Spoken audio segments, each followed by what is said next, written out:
Concept2 makes rowing equipment in Morrisville. The company was founded by a group of Olympic athletes, and they still make gear that's built for the highest levels of competition. If you go to World Championships or Olympics, where generally 2/3 to 3/4 of the oars are from Morrisville, Vermont, which is sort of crazy to think about, but cool, you know? Today, the company also makes a specialized line of exercise equipment, but the founders started out just trying to make a stronger oar. They were still trying out for the '76 Olympics, so they went to the '76 trials in a pair with their very first prototype.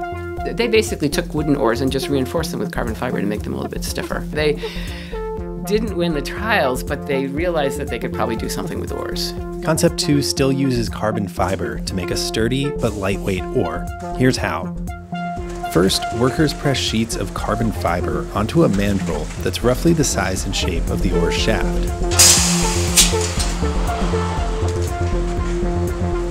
Another machine wraps the surface in plastic tape.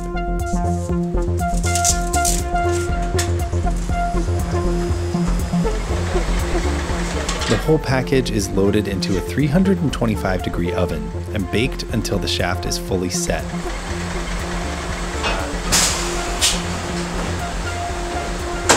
Then each shaft is cut to a specific length. In another part of the plant, workers mold a resin-based dough into the core of each blade. Once the layers of the blade are assembled, they're carefully transferred to another set of molds and heated up. The blade comes out of the machine with rough edges, so it's brought to another station where each blade is cut to an exact size and shape.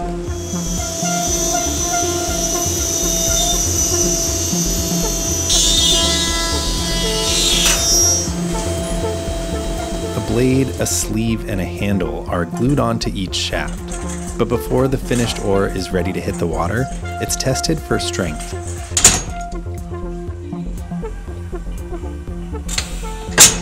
And what are you looking for exactly? You're hoping it doesn't break.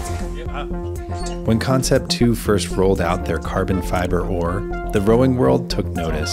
Gradually, people would buy a set of oars and, hey, these are good, and buy another set, or they'd race against a crew that weekend, and then on Monday you'd get a call from the other coach saying, hey, I need those oars too, you know, and so the word began to spread.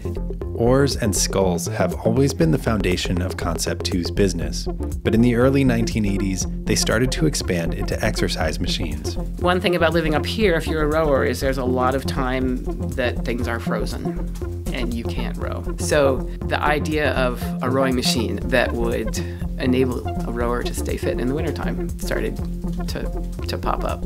Now the company makes machines that simulate rowing, cycling, and downhill skiing. They call them ergs. Erg is short for ergometer, and ergometer means measure of work. And not all fitness machines are ergometers, and that's what makes ours, you know, that's why you can race on it. That's why the national team uses it to rank their rowers and applicants and all.